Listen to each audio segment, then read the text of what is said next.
नमस्कार दोस्तों, एक बार फिर से आप लोगों का स्वागत है टेस्ट सीरीज डिस्कशन में।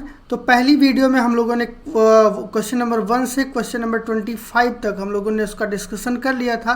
आज इस दूसरी वीडियो में हम लोग देखेंगे कि क्वेश्चन नंबर 26 से 50 के बीच में कौन कौन से क्वेश्चन हैं और उनका एक्सप्लेनेशन कैसे करना है, क्या उसमें महत्वपूर्ण चीज़ें हैं। तो उन सारी चीज़ों को आज हम इस वीडियो सीरीज़ में देखेंगे। इसके पहले मैं आप लोगों से गुजारिश करता हूं कि आप लोग जो पार्टिसिपेट कर रहे हैं इस टेस्ट प्रोग्राम में, तो आप क्वेश्चन को देखने के बाद में क्वेश्चन का जो आंसर हो रहा है उसके आंसर को आप कमेंट बॉक्स में ज़रूर देते जाएं। अगर आप इस प्रोसेस को कर रहे होते हैं तो आपका जो प्रिपरेशन है वो स्टार्ट हो जाता है और आप एक्टिवली पार्टिसिपेट हो पाते हैं इस टेस्ट प्रोग्राम में। तो एक्टिव रूप से आपको पार्टिसिपेट होने के लिए इसके आंसर को आपको देते रहना है। चाहे वो गलत भी आंसर हो जाता है तो कोई दिक्कत नहीं है, लेकिन आप एक बार पढ़ के जब उसका आंसर देते हैं तो उस पर आपकी जो एक्टिवनेस है वो थोड़ा सा इंक्रीज हो जाती है। तो किसी भी चीज़ में पार्टिसिपेट करने के लिए अगर आप कहीं भी टेस्ट सीरीज कर रहे हैं या कोई क्वेश्चन पूछ रहा है टीचर यूट्यूब के माध्यम से, तो उसका जवाब ज़रूर दीजिए, क्योंकि वो आपके एक्टिव पार्टिसिपेशन को दर्शाता है। तो ज़्यादा बातें ना करते हुए स्टार्ट करते हैं पहले प्रश्न को, यानी न क्वेश्चन नंबर आज का पहला और टेस्ट सीरीज का 26वां क्वेश्चन है। इसमें हम कह रहा है, एक कथन है और दूसरा रीजन है। कथन में कह रहा है कि भारत ने सन 2001 के पश्चात शहरीकरण में तीव्र वृद्धि हुई है और कारण है कि भारत में मोबाइल संप्रेषण के क्षेत्र में क्रांति हो रही है। तो यहाँ पे इन दोनों के बीच में कोई इंटर रिलेशन नहीं है, लेकिन बातें दोनों क्या हैं, सही बताई जा रही हैं। क्यों? क्योंकि अगर 2001 के बाद में देखा जाए तो अर्बनाइजेशन का जो प्रोसेस है उसमें काफ़ी तेज़ी आई है और विभिन्न ऐसे अर्बन सेंटर बने हुए हैं।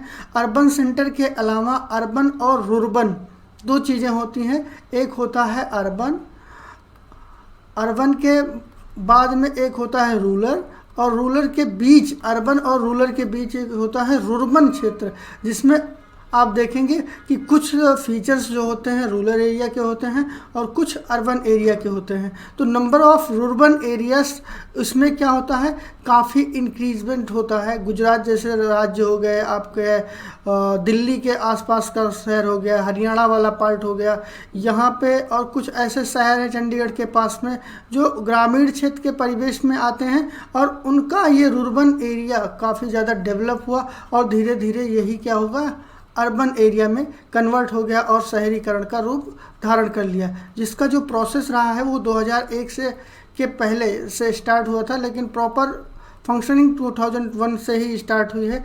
तो हम कह सकते हैं जो स्टेटमेंट 1 है ये पूरी तरह से सही है। और दूसरा है कि भारत में मोबाइल संप्रेषण के क्षेत्र में क्रांति हो रही है। ये बहुत बड़ी बात है, क्योंकि जब से 4G 3G आया है तो जो मोबाइल पेनिट्रेशन है इंडिया में वो बहुत ज़्यादा बढ़ा है। और अगर देखा जाए तो एक उचित मात्रा में ना कह के काफ़ी ऐसी संख्या है भारत की जो मोबाइल फ़ोन को यूज कर रही है, लेकिन अभी भी इसमें पेनिट्रेशन में काफ़ी कमी है। तो ये लगातार इसमें क्रांति हो रही है। तो दोनों स्टेटमेंट सही हैं, लेकिन एक दूसरे को परिभाषित नहीं कर रहे हैं। तो उस कंडीशन में जो आपका आंसर होगा वो कौन सा सही हो जाएगा, बी आंसर सही हो जाएगा कि ए और आर दोनों सही हैं, किंतु जो आर है वो कि ए की सही व्याख्या नहीं करता है। ठीक है, तो पहला क्वेश्चन नंबर 26 सही हुआ। अब हम बढ़ते हैं अगले प्रश्न की तरफ। प्रश्न संख्या 27 है। 27 निम्नलिखित में से किस देश को किसानों का देश कहा जाता है?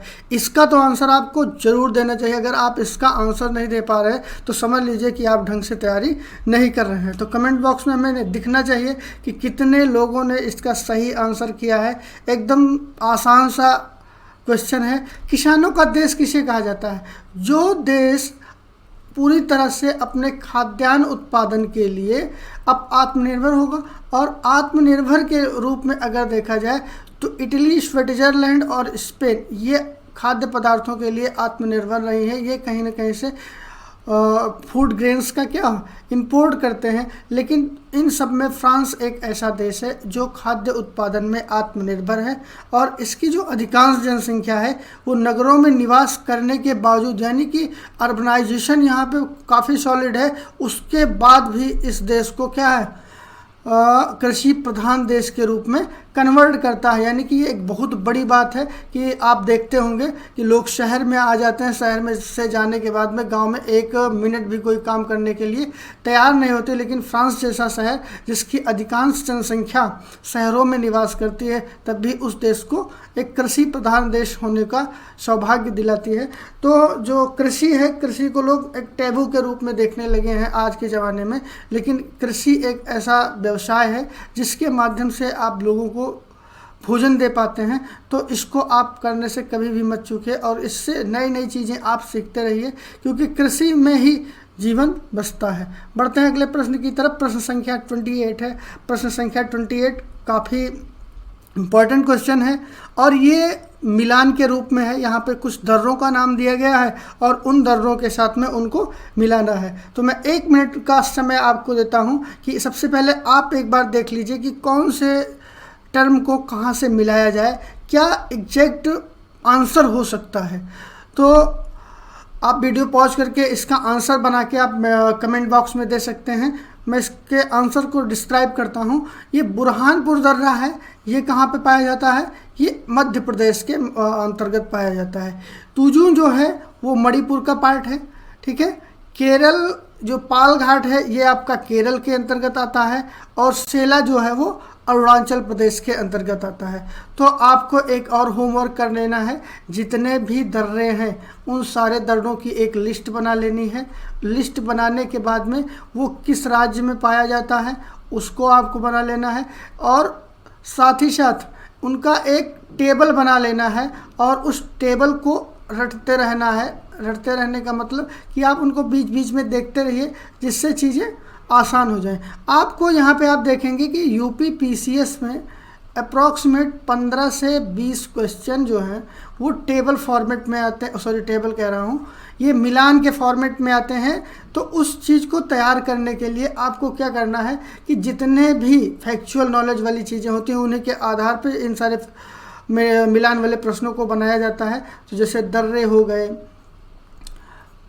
पठार हो गए, पर्वत हो गए, नदियाँ हो गई, ठीक है, बायोलॉजिकल हॉटस्पॉट हो गए, ये जितने भी इस तरह से होते हैं जिनमें एक आप क्रोनोलॉजिकल और फैक्चुअल नॉलेज के होते हैं, उनका एक एक आप चार्ट बना के रखिए। तो आपके पास कम से कम 20 पेज का एक चार्ट होना चाहिए जिसमें वो समस्त फैक्चुअल चीज़ों वाले क्या है कंटेंट आपके दिए हों और उनको आप बीच बीच में हर दूसरे तीसरे चौथे आप रिवाइज करते चले जाएं। तो रिवीजन का आपका सही का तरीका यही होना चाहिए कि एक बार आप नोट्स बना लें, नोट्स बनाने के 6-7 दिन बाद में आप उसको एक बार रिवाइज कर लीजिए, फिर विदिन 14 दिन के अंदर उसको रिवाइज कर लीजिए और फिर 1 महीने के अंदर में आप उसको रिवाइज कर लेंगे तो वो चीज़ें आपको काफ़ी ज़्यादा मात्रा में कंठस्थ हो जाएंगी। साथ ही साथ आप मॉक टेस्ट देते रहिए तो इस तरह के क्वेश्चन को आप आसानी से कर ले जाते हैं। और अगर आप इस तरह के क्वेश्चन में गलती नहीं करते हैं तो ये आपके लिए एक्स्ट्रा एडवांटेज होता है प्रारंभिक परीक्षा में, जिससे आप आगे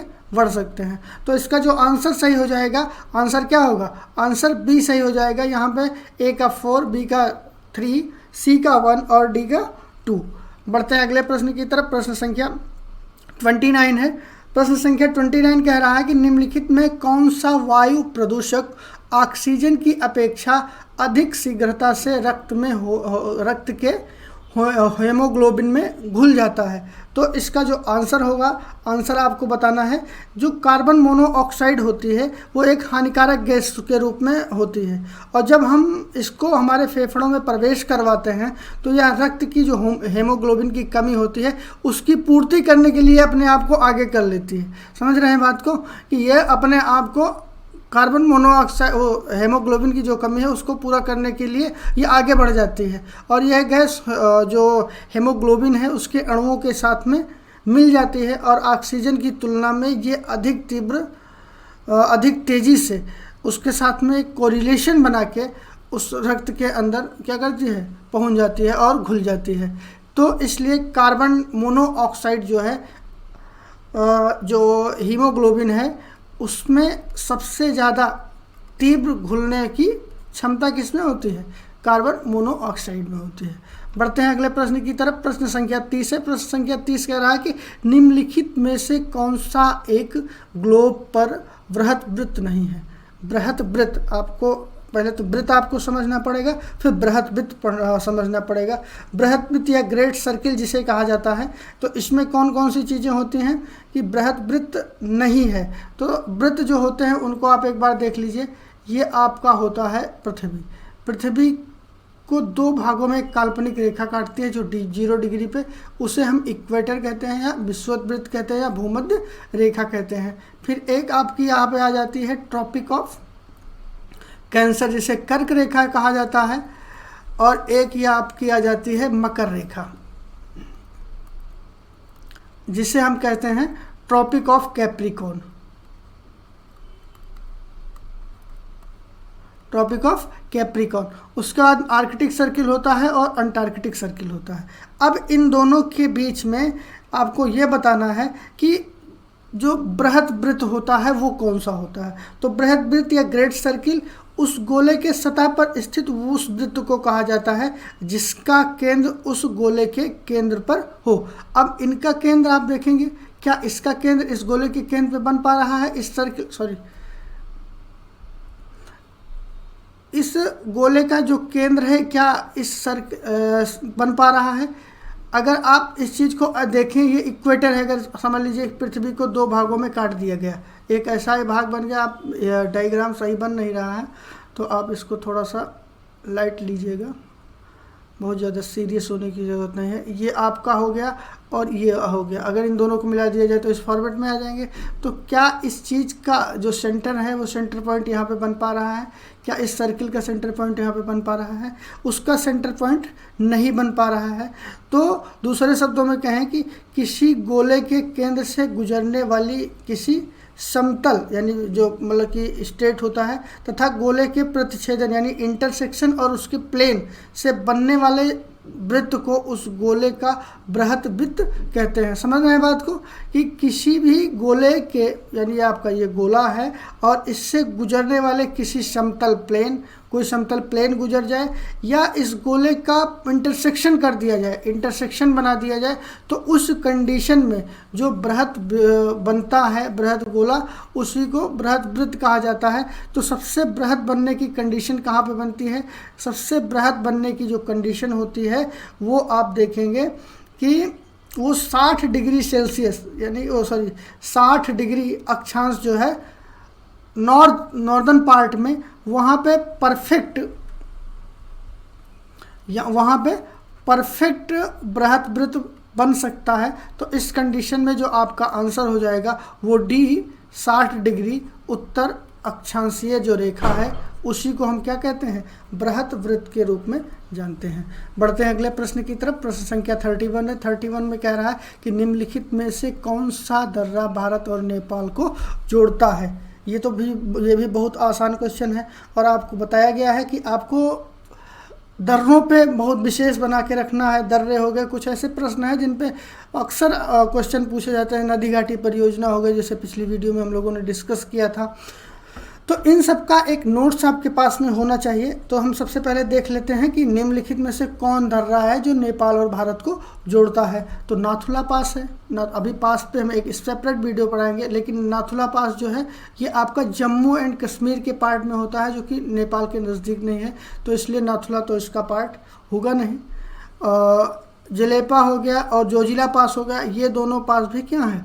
ये आपके हिमालयन रेंज में है। तो वहाँ पे इन चीज़ों का ये जो है नेपाल को नहीं जोड़ता है। लिपुलेखा लेक जो है, लिपुलेखा ही क्या है? ये नेपाल को जोड़ता है। अगर लिपुलेखा के बारे में बात की जाए तो इसे ट्राई कॉर्नर के भी नाम से जाना जाता है। किसके नाम से?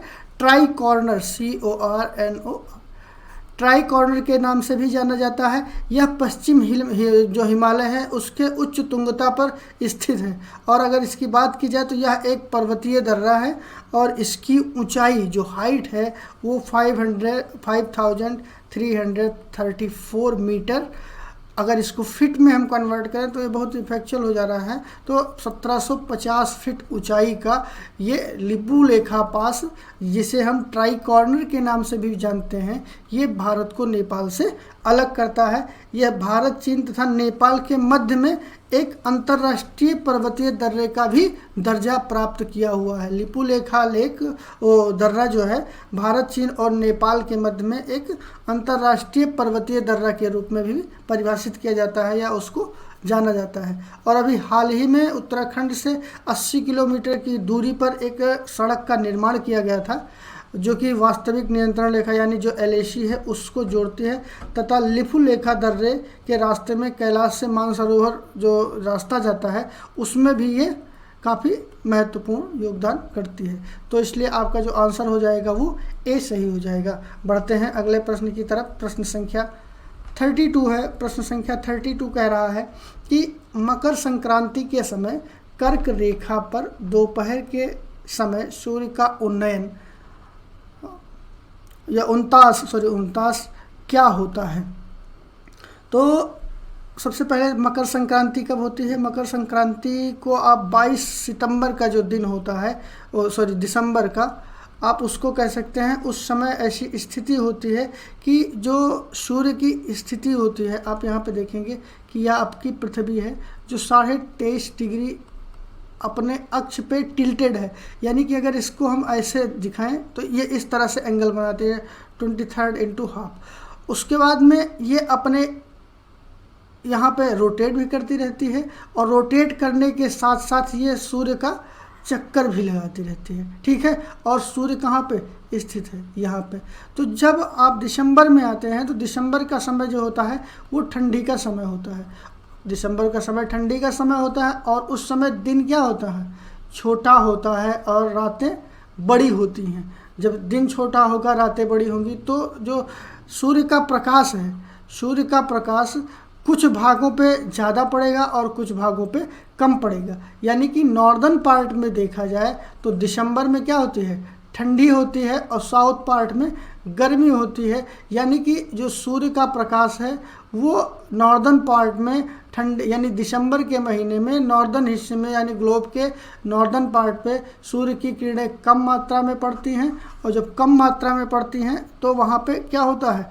गर्मी अधिक होती है। तो यहाँ पे भी यही बात कही जा रही है कि जो मकर रेखा है, मकर रेखा पर 90 अंश सूर्य का 29 कोण होता है, क्योंकि उस समय जो टेम्परेचर और भी सारी चीज़ें होती हैं, उस कंडीशन में इनका जो वैल्यू होता है उस चीज़ को आप निकालने के लिए आप कैसे करेंगे कि 90 डिग्री इसका क्या होता है? 29 कोण होता है। और जो ये कितने % ये टिल्टेड है? तो ये टिल्टेड है 23 डिग्री और 1/2। इनसे अगर आप इसको घटाएंगे तो ये आपका आ जाएगा 66.5 डिग्री सेल्सियस। यहाँ पे डिग्री बन जाता है, कोण बनाती है। तो इस कंडीशन में जो आपका एग्जैक्ट आंसर हो जाएगा वो आंसर आपका क्या हो जाएगा? आंसर डी आपका सही हो जाएगा कि उस समय मकर संक्रांति के समय कर्क रेखा पर दोपहर के समय सूर्य का 29 कोण क्या होता है? ये होता है। 29 कोण ज्ञात करने के लिए मैं फिर से बता देता हूँ कि ये पृथ्वी है। पृथ्वी अपने अक्ष पे कितना 23 इंटू हाफ टिल्टेड है, ठीक है। और ये सूर्य है। सूर्य का जब प्रकाश इसके ऊपर पड़ता है तो जो 29 कोण इन दोनों के बीच में बनता है उसको ज्ञात करने के लिए अगर ये स्ट्रेट होता तो ये आपका 90 डिग्री होता। अगर ये आपका मान लीजिए 10 है तो ये आपका 80 हो जाता है। लेकिन ये झुका कितना है? 23.5 झुका है, तो 90 माइनस 23 हाफ, तो यह आपका आ जाएगा 66 1 कितना 2 डिग्री 29, ठीक है। तो आपका आंसर क्या हो जाएगा? डी सही हो जाएगा। बढ़ते हैं अगले प्रश्न की तरफ। सॉरी, मैं एक चीज़ अनाउंस कर देता हूं, जो इसका PDF दिया गया है उस PDF में आप देखेंगे तो क्वेश्चन नंबर 32 के लिए जो आंसर आपका एक्सप्लेनेशन एकदम सही है, लेकिन वहाँ पे जो आंसर है वो B की जगह D दे दिया गया है। तो आप इसको सही कर लीजिएगा उस टेस्ट पेपर में। मैं उसका अपडेट उसमें कर देता हूँ ऑनलाइन फॉर्मेट में भी, और ऐप पे भी उस चीज़ को सही कर दिया जाता है। बढ़ते हैं अगले प्रश्न की तरफ। प्रश्न संख्या 23 है। प्रश्न संख्या 23 में कह रहा है कि पर्वत श्रेणियां दी गई हैं, यानी कि सुर्खियों में जो रही हैं पर्वत श्रेणियां उनका, और किस राज्य या केंद्र शासित प्रदेश के साथ में उनका रिलेशन रहा है, संबंध कहाँ से रहा है। तो सबसे पहले है ससेर कांगड़ी, लाली अने और चांगचेनगो, कांगचेनमो। अब इसमें आपको बताना है कि किसका रिलेशन किसके साथ में रहा है। तो अगर सरेर कांगड़ी की बात की जाए तो भारत में स्थित एक पर्वत श्रृंखला है। और अगर बात की जाए कहाँ पे पाया जाता है तो काराकोरम पर्वत श्रृंखला जो है उसके उत्तर पूर्वी पर्वत श्रृंखला के पार में देखा जाए तो सरेर जो ये आपका ससेर बोलते हैं, इसका प्रोनाउंसिएशन थोड़ा सा ससेर का जो सर्वाधिक महत्व है वो सबसे ऊंची चोटी के रूप में माना जाता है। ठीक है, और ये ससेर कांगड़ी लद्दाख में स्थित है। इसका जो लोकेशन है वो क्या है, वो लद्दाख है। और ये भारत की सबसे उत्तरी संघ क्षेत्र के रूप में काम करती है। तो इसका जो रिलेशन हो जाएगा वो हिमाचल प्रदेश से हो जाएगा। फिर उसके बाद में लाली अने क्या है, ये अरुणाचल प्रदेश के पूर्व में, अरुणाचल प्रदेश से, ये भी आपका सही मिलान है। और ये अरुणाचल प्रदेश के पूर्वी ज़िले, उसका जो नाम है वो कामेंग ज़िला है। कामेंग ज़िले के अंदर एक स्थापना की गई है और इसके तहत 30 गांवों का एक प्रतिनिधित्व मंडल बनाया गया है, जिसका प्रयोजन और जिसको इंडियन एयरफोर्स के द्वारा क्या किया जाता है, उनको देखा जाता है, उनकी रखवाली की जाती है। और प्रस्तावित ऊंचाई पर इंडियन एयरफोर्स क्या करती है, पहरा देती है। तो ये लाली आने जो है वो अरुणाचल प्रदेश से रिलेटेड है। उसके बाद में जो तीसरा आपका है जिसे हम चांगचेनमो के नाम से भी जाना जाता है, ये भी काराकोरम के कई पर्वत स्कंधों के साथ में समांतर श्रेणी का एक समूह है। ठीक है, और ये केवल एकांश पर्वत श्रेणी के रूप में जाना जाता है। और काराकोरम कहाँ पे दिखता है, वो लद्दाख का पार्ट है। तो इसलिए आपका ये चेनोंगसी भी आपका सही हो जाएगा। तो इसलिए आपका जो ऑप्शन होगा वो इसमें कौन कौन से सुमेलित हैं, तो ये तीनों स्टेटमेंट आपके सुमेलित हैं, इनको आप यहाँ पे लिख सकते हैं। तो बढ़ते हैं हम अगले प्रश्न की तरफ। प्रश्न संख्या 34 है। 34 आरावली श्रेणियों किस राज्य में स्थित हैं। एकदम आसान क्वेश्चन है। अगर यहाँ पे ऑप्शन के आधार पे देखा जाए तो इसका आंसर आपको करना ही चाहिए। आरावली श्रेणी अगर देखा जाए तो वो राजस्थान के ऊपर आती है, हिमाचल प्रदेश में तो आती नहीं, उड़ीसा में भी नहीं आती और आंध्र प्रदेश में भी नहीं आती। तो बहुत ही सिंपल आंसर है, 1 नंबर का क्वेश्चन है। अगर केबीसी आप खेल रहे हो तो 1000 रुपये वाला ये क्वेश्चन था। बढ़ते हैं अगले प्रश्न की तरफ। प्रश्न संख्या 35 है। प्रश्न संख्या 35 कह रहा है कि बलुआ पत्थर एक परतदार चट्टान है, क्यों है, क्योंकि जो बलुआ पत्थर होता है, बलुआ पत्थर एक प्रकार की अवसादी या परतदार चट्टान होता है जो मुख्यतः बालू के कणों का पानी के नीचे दबाव पाकर उसका निर्माण होता है और ये किसी योजक पदार्थ से जुड़े होते हैं। बलुआ पत्थर के समान इसकी जो संरचनाएं होती हैं वो अनेक पदार्थ विभिन्न प्रकार की मात्रा में परिवर्तित कर सकते हैं और ये क्वार्टाइज का रूप भी धारण कर सकते हैं। तो अगर इसके आंसर की बात की जाए तो ये क्या होता है, सी कारण सही हो जाएगी। यानी बलुआ पत्थर एक परत चट्टान है क्योंकि वह पानी के नीचे बनती है। बलुआ पत्थर आप जानते होंगे, बलुआ पत्थर पानी का जो प्रेशर होता है वो क्वार्टाइज हो जाता है, यानी कि कायांतरित के रूप में कन्वर्ट हो जाता है, मेटामॉर्फिज्म होता है उसका, जिसका आपने पिछली वीडियो में देखा होगा। उसको अच्छे से डिस्क्राइब किया गया था कि कब किसी सेडिमेंट के ऊपर जब प्रेशर पड़ता है, टेम्परेचर चेंज किया जाता है तो वो किसी मेटामॉर्फिक यानी कि कायांतरित कैसे होता है, तो वो क्यों होता है। बलुआ पत्थर कब निर्माण होता है, वो सेडिमेंट के ऊपर जब पानी का प्रेशर प्लस टेम्परेचर कम होता है तो उस कंडीशन में वो बलुआ पत्थर में कन्वर्ट हो जाता है। बढ़ते हैं अगले प्रश्न की तरफ। प्रश्न संख्या 36 है कि निम्नलिखित में से किस महाद्वीप में उष्णकटिबंधीय पर्णपाती वनों का अधिक विस्तार होता है। सिंपल क्वेश्चन है, 1 नंबर का क्वेश्चन आप देखेंगे कि पर्णपाती वन क्या होते हैं, तो एशियाई महाद्वीप में जो वन होते हैं वो उष्णकटिबंधीय पर्णपाती वनों का विस्तार अधिक मात्रा में पाया जाता है और इनका जो प्रारंभ होता है ये गर्मी के समय में प्रारंभ होते हैं, गर्मी के समय में इनका बनना होता है और इस कंडीशन में ये अपनी पत्तियां क्या करते हैं, गिरा देते हैं। पर्णपाती का मतलब अपने पत्तियों को गिरा देना, जिसे पतझड़ या मानसूनी वन के रूप में भी जाना जाता है। इनको पतझड़ वन भी कहते हैं या मानसूनी वन भी कहते हैं।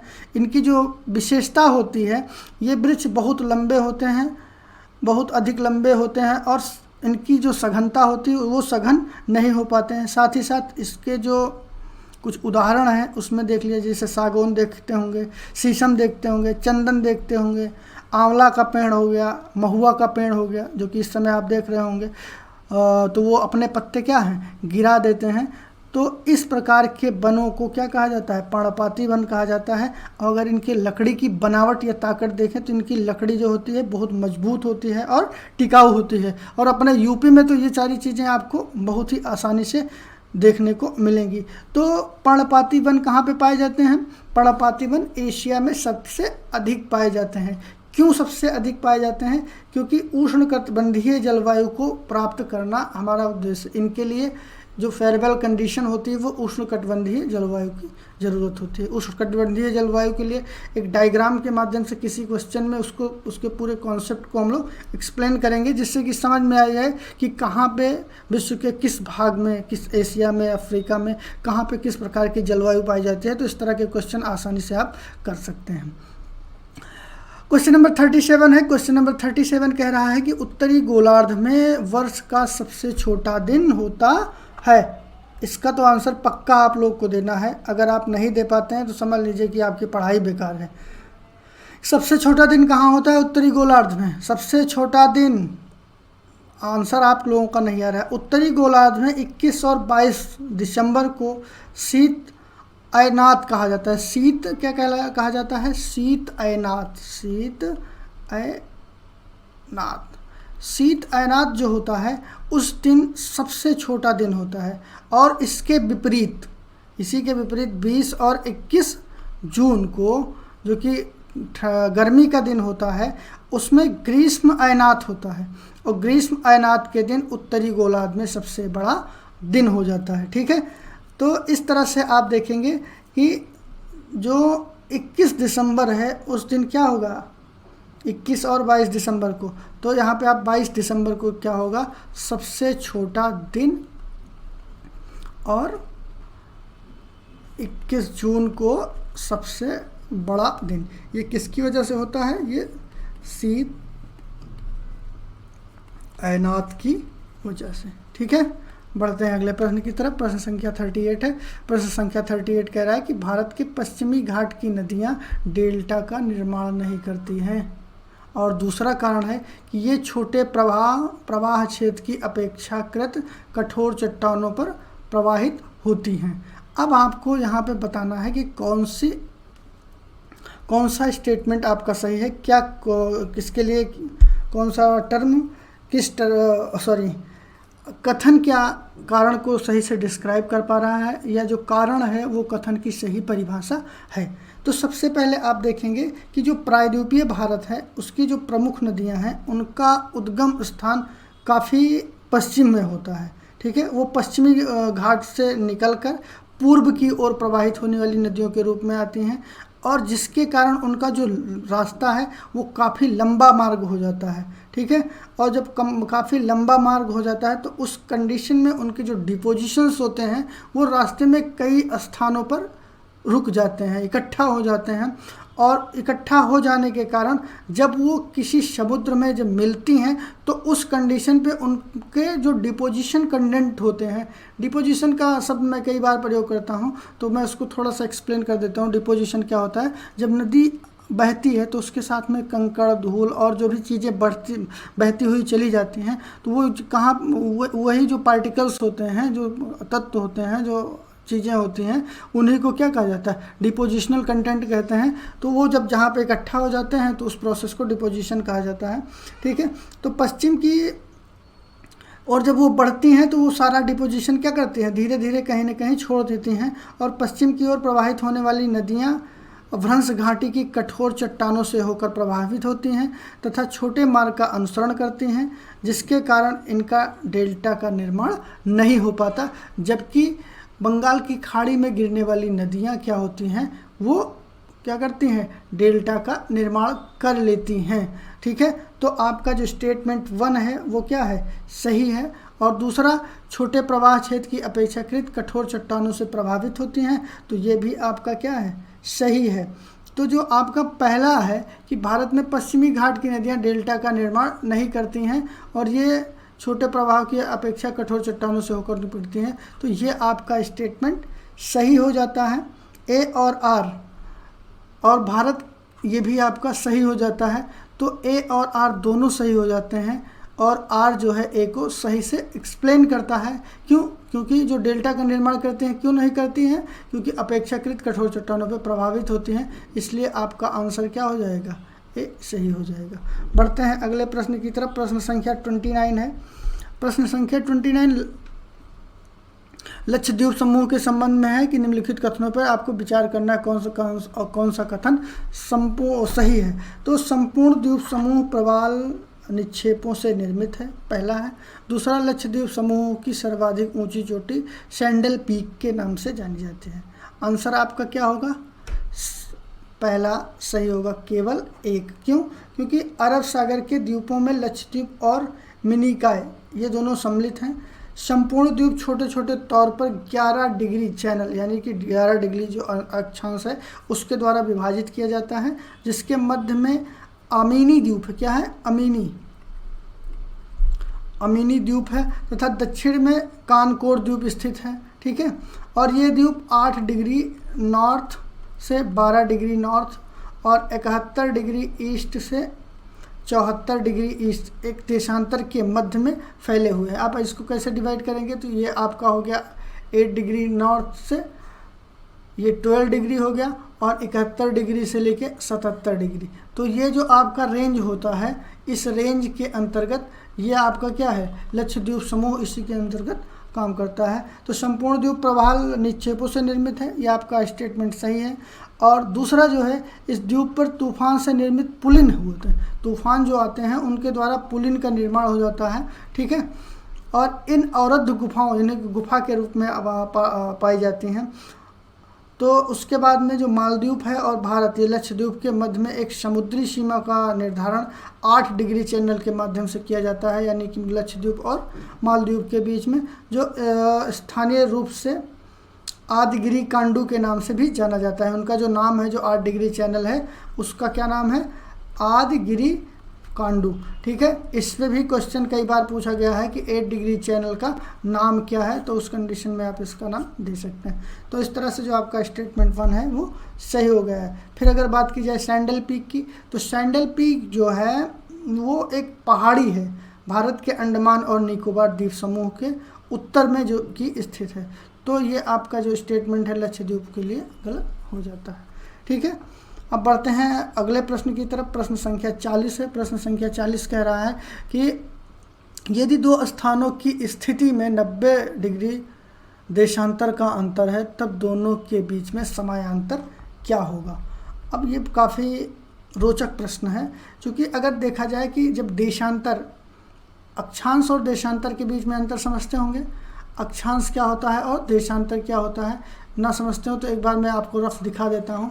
ये पृथ्वी है, आपने कई बार किताबों में देखा होगा कि ये जो रेखाएं बनी होती हैं इनको अक्षांश कहा जाता है। ठीक है। और जो ये इस तरह की रेखाएं बनी होती हैं उनको हम क्या कहते हैं? देशांतर रेखाएं कहते हैं। ठीक है। आप ऐसे इस प्रकार की रेखाएं बनी रहती हैं तो उनको क्या कहा जाता है? देशांतर कहा जाता है। अब आप देखेंगे, सोचेंगे कि आपने सुना होगा कि यहाँ पे 1 बज रहा है तो यहाँ पे 4 बज रहा है, यहाँ पे 5 बज रहा है, यानी कि पृथ्वी के जितने भी स्थान हैं हर स्थान पे समय जो होता है अलग अलग होता है। यानी कि 1 डिग्री देशांतर जो होता है वो 4 मिनट के अंतर के बराबर होता है। ठीक है। कितने मिनट के बराबर होता है? 4 मिनट के अंतर के बराबर होता है। तो अगर मान के चलिए ये यहाँ पे है और ये यहाँ पे है, इन दोनों के बीच में 90 डिग्री का क्या हो?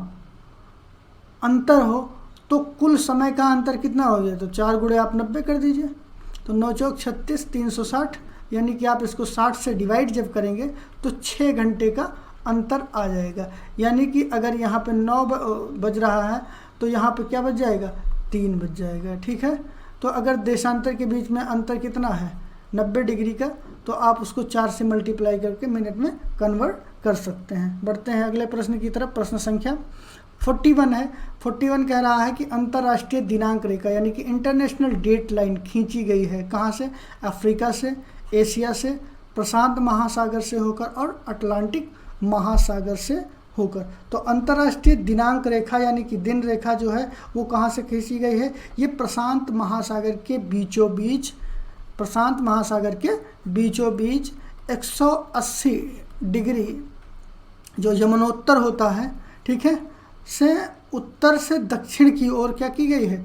खींची गई है। उत्तर से दक्षिण की ओर प्रशांत महासागर में 180 डिग्री के रूप में खींची गई है। और ये एक काल्पनिक रेखा है।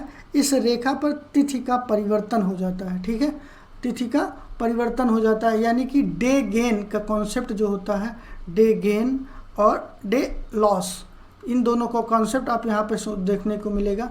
और आपने सुना भी होगा कि कुछ लोग होते हैं जो काफ़ी अमीर हैं, वो 2 दिन आपका क्या करते हैं? न्यू ईयर की पार्टी करते हैं। एक दिन यहाँ पे रहे, फिर अगले दिन यहाँ पे चले गए, तो एक डे उनको क्या हो जाता है? गेन हो जाता है। आपने इसको आप इंटरनेट पर सर्च करेंगे तो काफ़ी रोचक तथ्य आपको इसके मिलेंगे कि इंटरनेशनल डेट लाइन के कभी कभी कुछ लोग होते हैं अपना 2 बर्थडे मनाते हैं, सारी चीज़ें उनकी 2 हो जाती है, क्योंकि अगर इधर आ गए तो उनको 1 दिन की प्राप्ति होगी और दूसरी साइड चली गए तो उनको 1 दिन का कमी हो जाती है। तो इस रेखा का जो इंटरनेशनल डेट लाइन है, इसको कब निर्धारित किया गया था? 1984 में वाशिंगटन का एक शिखर सम्मेलन आयोजित किया गया था और वहीं पे इसको इंटरनेशनल डेट लाइन के रूप में परिभाषित किया गया था। और इसमें एक और चीज़ है कि जब कोई जलयान पश्चिम दिशा से इसमें यात्रा करता है तो उसकी तिथि में 1 दिन जोड़ दिया जाता है। यानी कोई भी इधर से आएगा पश्चिम दिशा से तो उसमें क्या होगा? 1 दिन ऐड कर दिया जाएगा, और इधर से कोई जाएगा तो 1 दिन सब्ट्रैक्ट कर दिया जाएगा। तो इस तरह से जो आपका आंसर हो जाएगा वो आपका सी सही हो जाएगा। तो पूरा कॉन्सेप्ट आपने समझ लिया कि इंटरनेशनल डेट लाइन 1984 में गठित हुई, ठीक है। और जो ये एक 180 डिग्री सेल्सियस यमुनोत्तर पर एक क्या है? नॉर्थ से साउथ की ओर खींची गई एक काल्पनिक रेखा है। और दूसरी चीज़, अगर कोई भी जलयान या कोई भी जलयान कहाँ से क्या करता है? अगर पश्चिम दिशा से वो आता है तो उसके दिन में क्या होगा? 1 की वृद्धि होगी। और कोई भी जलयान अगर पूर्व दिशा से जाता है तो उसके दिनों में 1 दिन का लॉस होगा। तो गेन डे लॉस का कॉन्सेप्ट आपने देखा कब फॉर्मेट हुआ। बढ़ते हैं अगले प्रश्न की तरफ। प्रश्न संख्या 42 है कि कावेरी नदी के उद्गम का स्रोत क्या है? कावेरी नदी के उद्गम का स्रोत क्या है?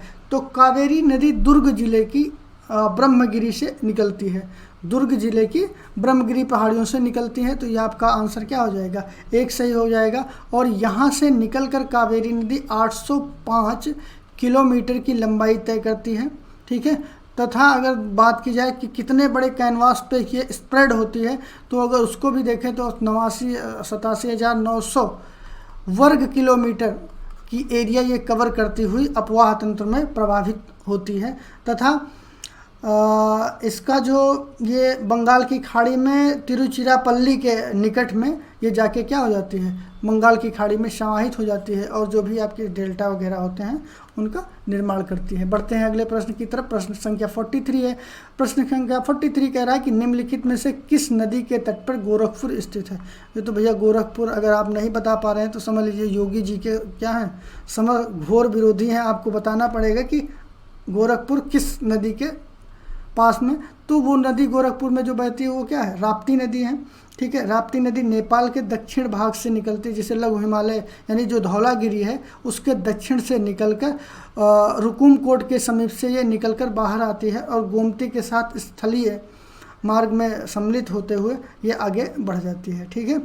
तो आपका जो राप्ती नदी है वो आपका राइट आंसर हो जाएगा। बढ़ते हैं अगले प्रश्न की तरफ। प्रश्न संख्या 44 है। प्रश्न संख्या 44 कह रहा है कि जब सूर्य की किरणें मकर रेखा पर लंबवत चमकती हैं, फिर आपके सामने वही क्वेश्चन आ गया कि मकर रेखा पर जब सूर्य की किरणें क्या होती हैं? लंबवत पड़ती चमकती हैं, तब भारत में निम्नलिखित में से कौन सी घटना घटित होती है?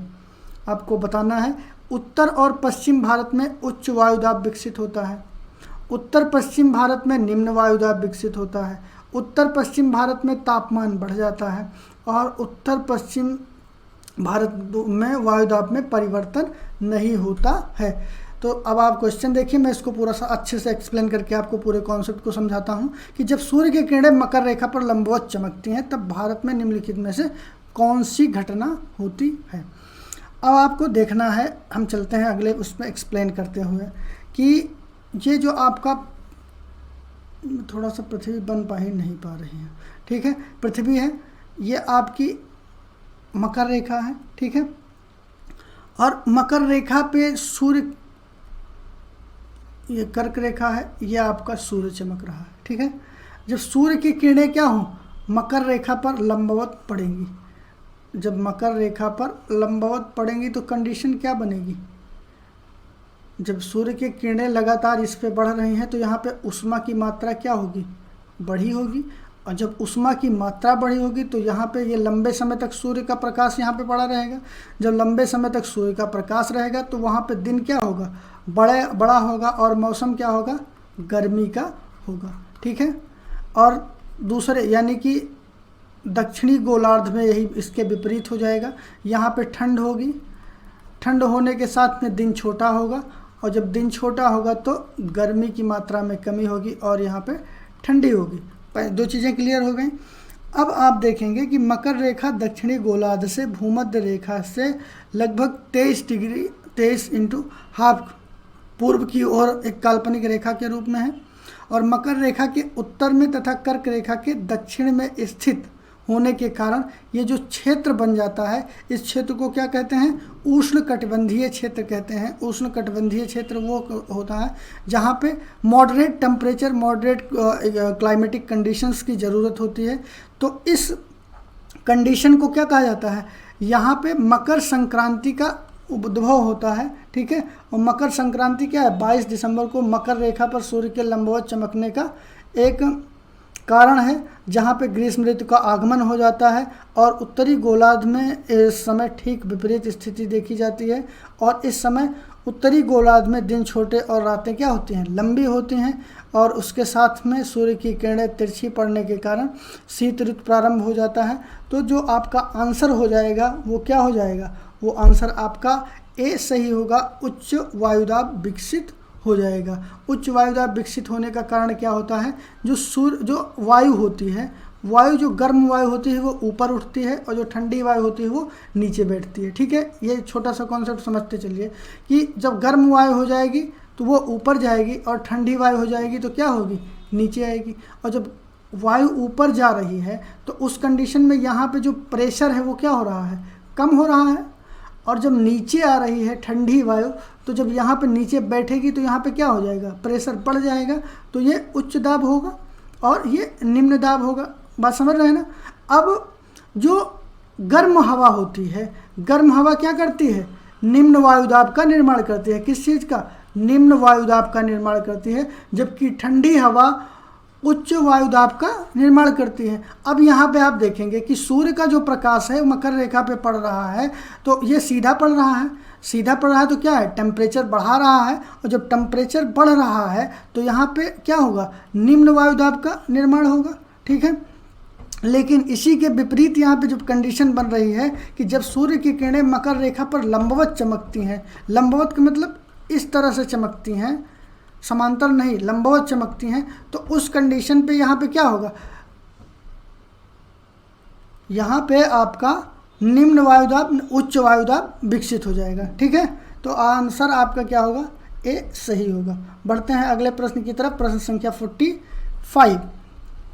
45 कह रहा है, ये काफ़ी इम्पॉर्टेंट है और ये आपके जियोमॉर्फोलॉजी का पार्ट है, जिसमें कि डिसकंटिन्यूटी के बारे में चर्चा की गई है। यह कोरोनॉड असंबद्धता असंबद्धता कहते हैं, जिसे डिसकंटिन्यूटी इंग्लिश में कहा जाता है।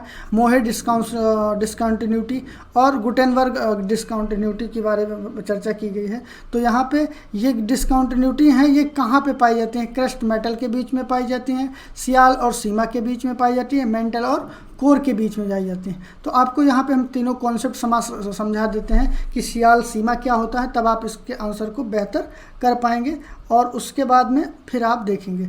तो सियाल और सीमा क्या होता है, क्रस्ट मेटल कोर क्या होता है। तो जो पृथ्वी है, पृथ्वी की अंतरिक्ष संरचना में आप देखें तो ये इस तरह से होता है, आपका कोर हो जाता है, मेंटल हो जाता है और क्रस्ट हो जाता है। कोर, मेंटल और क्रस्ट, ये तीन पार्ट हो जाते हैं पृथ्वी की सतह के, ठीक है। तो जो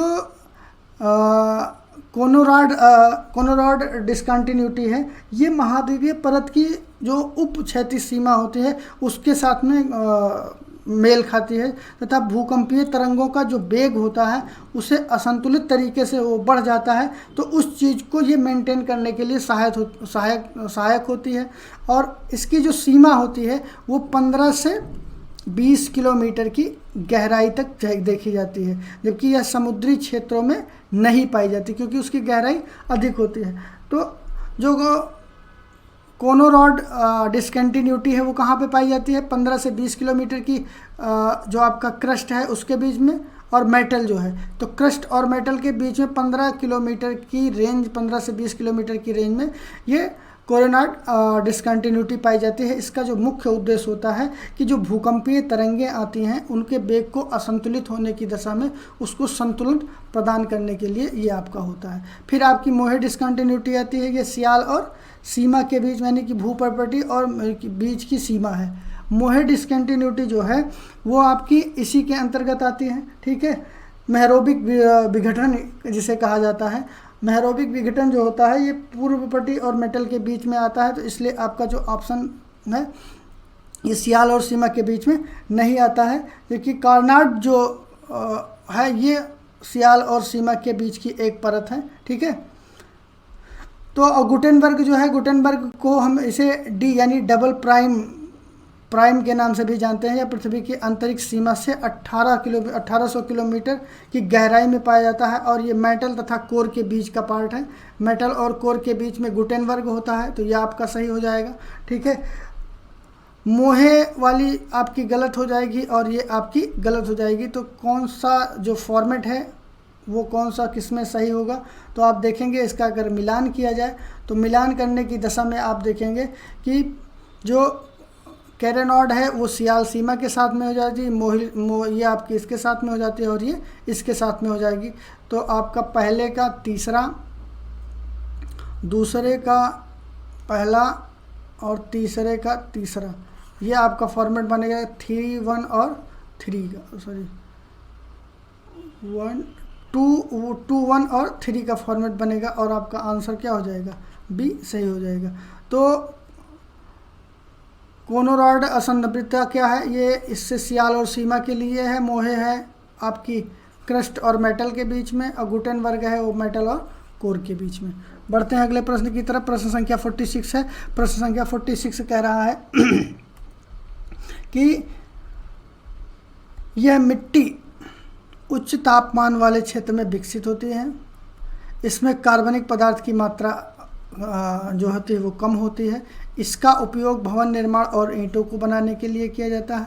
ये आमतौर पर कर्नाटक और तमिलनाडु तथा मध्य प्रदेश में पाई जाती है। तो ये उस मिट्टी का गुण दे दिया गया है। अब ये बताना है कि ये निम्नलिखित में से कौन सी मिट्टी है? लाल मिट्टी है, ब्लैक मिट्टी है, लेटराइट मिट्टी है या शुष्क मिट्टी है? आपको आंसर करना है। तो आंसर आपका क्या हो जाएगा?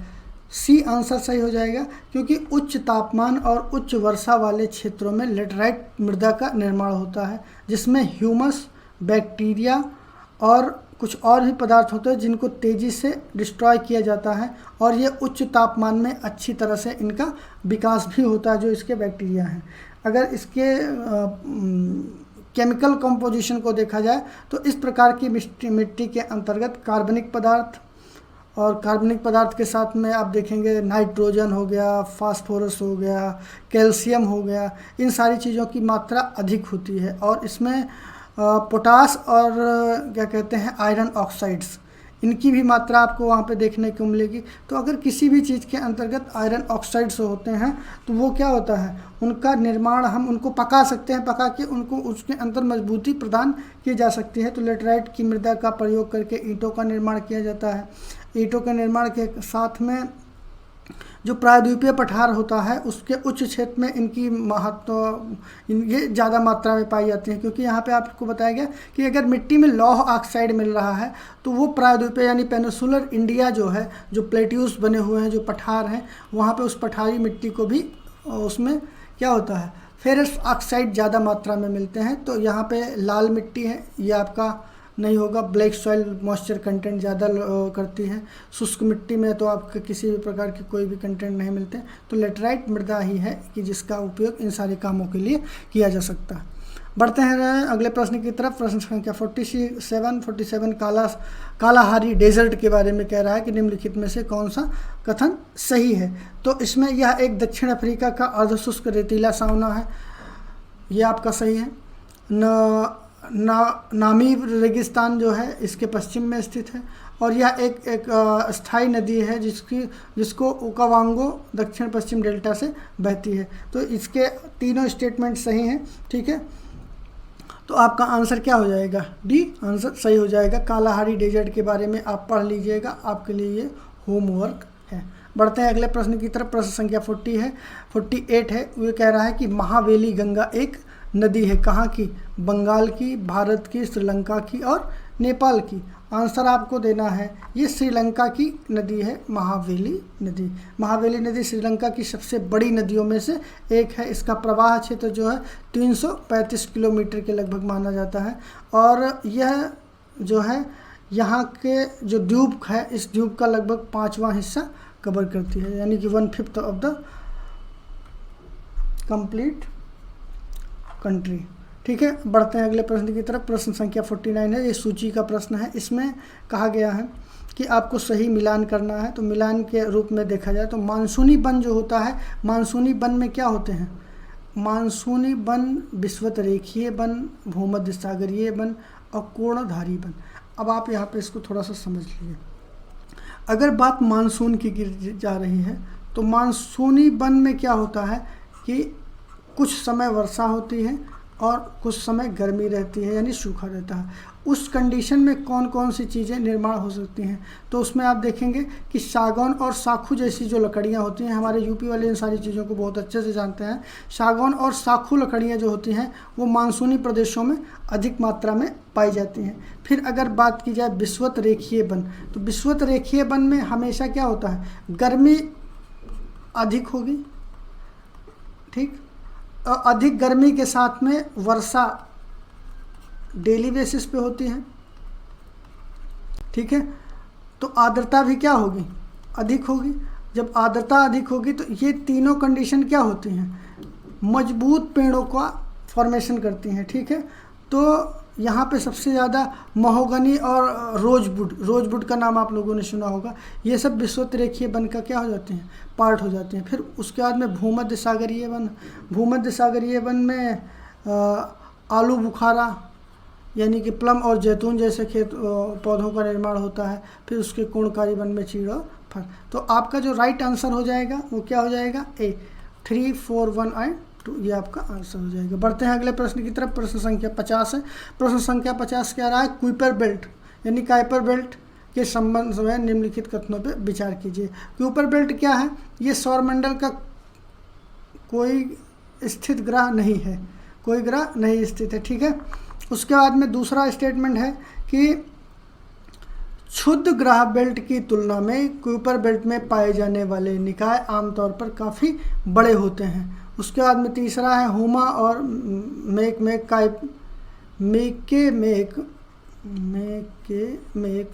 कुइपर बेल्ट में स्थित डॉर्फ प्लैनेट यानी कि बौने ग्रह हैं। तो आपको इसका राइट आंसर यहाँ पे चूज करना है। तो कुइपर घेरा या कुइपर बेल्ट जो होता है यह एक हमारे सौरमंडल का बाहरी आवरण है जो वरुण ग्रह, जिसे कि नेपच्यून वरुण ग्रह है, उसकी कक्षा में स्थित होता है और इसके अंतर्गत 30 खगोलीय इकाइयाँ हैं, ठीक है। तो क्षुद्र ग्रह से घेरे होने के कारण इसमें लाखों छोटे छोटे खगोलीय पिंड इसके अंतर्गत तैरते रहते हैं, ठीक है। तो जो आपका आंसर होगा वो सी सही होगा, 1 और 3, यानी कुइपर बेल्ट सौरमंडल का कोई स्थित ग्रह नहीं है और इसके अंतर्गत बहुत सारे बौने ग्रह स्थित होते हैं। यह आपका गलत हो जाएगा, ठीक है। तो आज की चर्चा यहीं पे समाप्त करते हैं। 50 क्वेश्चन का हम लोग डिस्कशन कर चुके हैं। अगर आप टेस्ट सीरीज में पार्टिसिपेट करना चाहते हैं तो नीचे दिए गए इस नंबर पे आप कांटेक्ट कर सकते हैं और ज़्यादा से ज़्यादा इसको लाइक करें, शेयर करें और सब्सक्राइब करें। धन्यवाद।